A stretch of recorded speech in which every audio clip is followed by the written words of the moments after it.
তাদেরকে আল্লাহ সুবহানাহু ওয়া তাআলা তওবা করার সুযোগ দান করেন। আল্লাহ সুবহানাহু ওয়া তাআলা বলছেন সূরা নূরের মধ্যে, ওয়াতুবু ইলাল্লাহি জামিয়ান আইয়ুহাল মুমিনুন, হে মুমিনরা তোমরা আল্লাহর কাছে তওবা করো, লা আল্লাকুম তুফলিহুন, যাতে করে তোমরা সফল কাম হতে পারো, যাতে করে তোমরা সফল হতে পারো এজন্য তোমরা আল্লাহর কাছে তওবা করো। অন্য আয়াতে আল্লাহ বলছেন, ইয়া আইয়ুহাল্লাযীনা আমানু তুবু ইলাল্লাহি তাওবাতান নাসুহা, হে ঈমানদারগণ তোমরা আল্লাহর কাছে তওবা করো একনিষ্ঠ তওবা। একনিষ্ঠ তওবা করার আদেশ আল্লাহ সুবহানাহু ওয়া তাআলা দিলেন। আনাস রাদিয়াল্লাহু তাআলা থেকে বর্ণিত হাদিস, তিনি বলেন রাসূল সাল্লাল্লাহু আলাইহি ওয়াসাল্লাম বলেছেন, কুল্লু বানি আদম খাত্তাউন, প্রত্যেক আদম সন্তান ভুলকারী, ওয়া খায়রুল খাত্তাইনা তাওয়াবুন, এবং তার মধ্যে উত্তম ভুলকারী হচ্ছে যে আল্লাহর কাছে তওবা করে। এই খাঁটি তওবা শর্ত আছে 3টি, কোন মুহাদ্দিসরা বলেন 4টি শর্ত আছে। প্রথম নম্বরের শর্ত হচ্ছে আপনি পাপ করেছেন, পাপ করার পরে অনুতপ্ত হয়ে আল্লাহকে বলেন যে আল্লাহ আমার ভুল হয়েছে, তুমি আমাকে ক্ষমা করে দাও, প্রথম নম্বর শর্ত। 2 নম্বর শর্ত হচ্ছে হে আল্লাহ আমি যেই ভুল করেছি এই ভুল আমি আর কোনোদিন করব না, এই প্রতিজ্ঞা আল্লাহর সঙ্গে করা। যেই ভুল করেছে এই ভুল আর কখনো করব না, এই প্রতিজ্ঞা আল্লাহর সঙ্গে করতে হবে। 2 নম্বর শর্ত হলো। 3 নম্বর শর্ত হচ্ছে ওই পাপ একেবারে বাদ দিয়ে দেওয়া। ওই পাপ আমরা একেবারে বাদ দিয়ে দেবো, তাহলেই তওবা নাসুহা হবে বা একনিষ্ঠ তওবা হবে। 4র্থ শর্ত তারা দিয়েছে, পাপটা যদি আল্লাহর সাথে সম্পর্কিত হয় তাহলে 3টা শর্ত যথেষ্ট।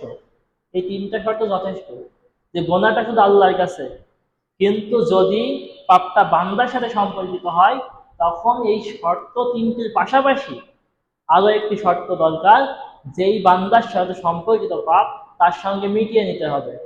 যেমন এক ভাই আমার কাছে 500 টাকা পাই, বা তার 500 টাকা আমি মেরে দিয়েছি। এখন আমি যদি আল্লাহর কাছে বলি আল্লাহ ওই ভাইয়ের টাকা আমি মেরে দিয়েছি, তুমি মাফ করে দাও, আল্লাহ মাফ করবে না। ওই ভাইয়ের কাছে হয় টাকাটা ফেরত দিতে হবে, অথবা ভাইয়ের কাছে বলতে ভাই টাকাটা দিতে পারলাম না, আপনি আমাকে মাফ করে দিয়েন। কারণ আল্লাহ রাসূল সাল্লাল্লাহু আলাইহি ওয়াসাল্লাম একদিন সাহাবীদের সামনে বলছেন, তোমরা কি জানো সবচেয়ে দরিদ্র কে? তখন সাহাবীরা বলছে, আমরা বললাম হে আল্লাহ রাসূল সব থেকে দরিদ্র তো ওই ব্যক্তি যার টাকা পয়সা নেই। তখন আল্লাহ রাসূল বলছেন, না, সব থেকে দরিদ্র ওই ব্যক্তি যে কিনা কিয়ামতের মাঠে সালাত, সিয়াম, হজ, যাকাত সমস্ত নেকি নিয়ে উঠবে এবং তার সামনে তার পাওনাদাররা এসে দাঁড়াবে, তখন তার পাওনাদারদেরকে তার নেকি থেকে দিতে থাকা হবে, দেওয়া হবে। একটা সময় তার নেকি শেষ হয়ে যাবে কিন্তু পাওনাদার শেষ হবে না। এমন সময় ওই ব্যক্তিকে পাওনাদারদের গোনাগুলো তার উপরে চাপানো হবে এবং তাকে জাহান্নামে নিক্ষেপ করা হবে। এই ব্যক্তি সব থেকে বেশি দরিদ্র। তো আমরা যদি বান্দার সাথে সম্পর্কিত কোনো, এমনকি গীবত করলে একই ধরনের গুনাহ হবে। আমরা এক ভাইয়ের পিছনে গীবত করলাম, তাকে গালিগালাজ করলাম, ঠিক এইভাবে নেকি দিয়ে কিয়ামতের মাঠে পরিশোধ করতে হবে। কারণ কিয়ামতের মাঠে দিনার থাকবে না, দিরহাম থাকবে না, টাকা থাকবে না, পয়সা থাকবে না, একমাত্র সম্বল নেকি। নেকি না থাকলে অন্যের পাপের বোঝা নিয়ে আমাদেরকে জাহান্নামে যেতে হবে। তাই আমরা আল্লাহর কাছে একনিষ্ঠ তওবা করতে হলে কোন মানুষের সাথে হক আমরা ফাঁকি দিব না। আল্লাহ সুবহানাহু ওয়া তাআলা শুধুমাত্র আমাদেরকে তওবার আদেশ দেননি, তিনি জানিয়ে দিয়েছেন যে তিনি বান্দার তওবা কবুল করতে চান। আল্লাহ সুবহানাহু ওয়া তাআলা বলছেন, ওয়াল্লাহু ইউরিদু আইয়াতুবু আলাইকুম, আল্লাহ চান তোমাদের তওবা কবুল করতে। আল্লাহ বলছেন সূরা নিসার মধ্যে, আল্লাহ চান তোমাদের তওবা তিনি কবুল করবেন। আল্লাহ সুবহানাহু ওয়া তাআলা কত দয়া দেখেন, যে আবু উমামা রাদিয়াল্লাহু তাআলা আনহু থেকে তিনি বলেন রাসূল সাল্লাল্লাহু আলাইহি ওয়াসাল্লাম বলেছেন, কোন বান্দা যখন পাপ করে তখন যে বাম সাইডে যে ফেরেশতা আছে যে পাপ লিখে রাখে, ওই ফেরেশতা 6 ঘন্টা আমাদের পাপগুলো লেখে না। 6 ঘন্টা পাপ লেখে না। 6 ঘন্টার মধ্যে তখন সে তওবা না করে, তখন তার জন্য একটি গুনাহ লিখে দেওয়া হয়। আপনার সামনে আপনি একটা পাপ করে ফেললেন, পাপ করার পর 1 ঘন্টা চলে গেল, তওবা করলেন না, 2 ঘন্টা চলে গেল, 3 ঘন্টা চলে গেল, তওবা করলেন না, এভাবে 5 ঘন্টা অতিবাহিত হয়ে গেল, আপনি তওবা করলেন না। এবার আপনি বলছেন, আল্লাহ ভুল তো করে ফেলেছি, আমাকে মাফ করে দাও। আপনার ওই গুনাহটা লেখা হবে না, মাফ হয়ে যাবে, কিন্তু 6 ঘন্টা পার হয়ে গেলে এই গুনাহটা লিখে দেওয়া হবে। আল্লাহর এত দয়া যে আল্লাহ ফেরেশতাকে আদেশ দিয়ে রেখেছে, আমার বান্দা যখন পাপ করবে 6 ঘন্টা যেন পাপটা না লেখা হয়। তাহলে বুঝুন আল্লাহ কতটা আমাদের তওবা কবুল করতে চান, কিন্তু আমরা তওবা করি না আল্লাহর কাছে, অনায়াসে পাপ করে যাচ্ছি। আল্লাহ সুবহানাহু ওয়া তাআলা আমাদেরকে কত ভালোবাসেন, আমাদের তওবা উনি কবুল করতে চান, সে ব্যাপারে হাদিস শোনাই। মিশকাতের মধ্যে হাদিসটি এসেছে, হাদিসটি মুসলিমের মধ্যে, সহিহ মুসলিমের মধ্যে আছে হাদিসটি। আবু মুসা আশআরী রাদিয়াল্লাহু তাআলা আনহু থেকে তিনি বলেন, রাসূল সাল্লাল্লাহু আলাইহি ওয়াসাল্লাম বলেছেন, আল্লাহ সুবহানাহু ওয়া তাআলা রাত্রে তার হস্তদ্বয়কে প্রশস্ত করেন। কেন প্রশস্ত করেন? যে ব্যক্তি দিনে পাপ করেছে তার পাপগুলো এই ব্যক্তি যখন তওবা করবে, তার তওবা কবুল করার জন্য আল্লাহ রাতের বেলা তার হস্তকে প্রশস্ত করেন। তারপর আল্লাহ রাসূল বলছেন, এবং তিনি আবার দিনের বেলা হাতকে প্রশস্ত করেন। কারণটা কি? এবং ওই পর্যন্ত দিনে তারা গুনাহ করেছে, রাতে যারা গুনাহ করেছে তাদেরকে তওবা কবুল করার জন্য আল্লাহ দিনের বেলা হাতকে প্রশস্ত করেন। তার মানে আপনি দিনের বেলা গুনাহ করছেন, আল্লাহ রাত্রেবেলা আপনাকে ডাকছে, হে বান্দা তুমি আমার কাছে কি তওবা করবে না?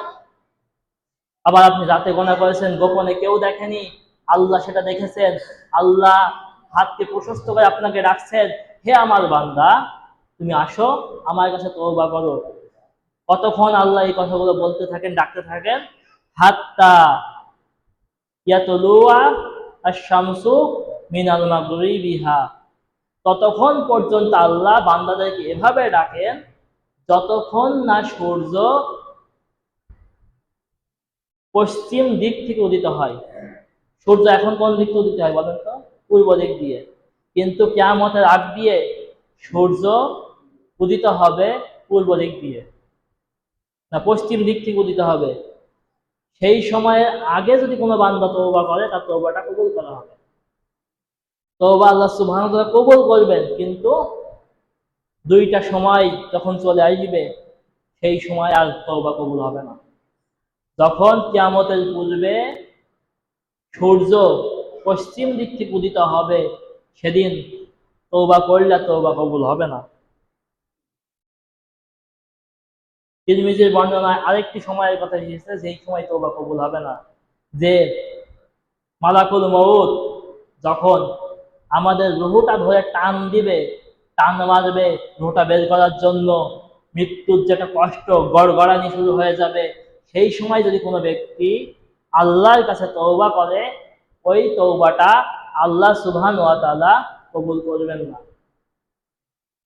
যে মৃত্যু কষ্ট শুরু হয়ে গিয়েছে, মৃত্যু হয়ে যাবে, এমন টাইমে কেউ যদি বলে আল্লাহ আমি তওবা করছি, তুমি আমাকে মাফ করে দাও, এই টাইমে আর তওবা কবুল হবে না।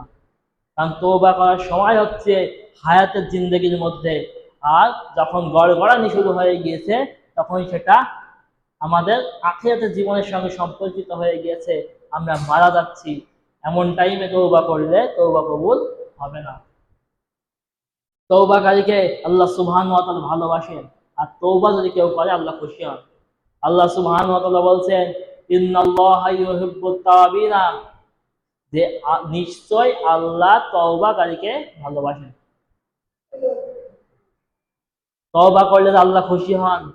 আনাস রাদিয়াল্লাহু তাআলা থেকে বর্ণিত, তিনি বলেন রাসূল সাল্লাল্লাহু আলাইহি ওয়াসাল্লাম বলেছেন, যখন কোনো বান্দা আল্লাহর কাছে তওবা করে, তখন আল্লাহ এতটা খুশি হন যতটা খুশি ওই ব্যক্তি হয় যে তার বাহনটা উট তার উটটা হারিয়ে গিয়েছে সমুদ্রের মধ্যে।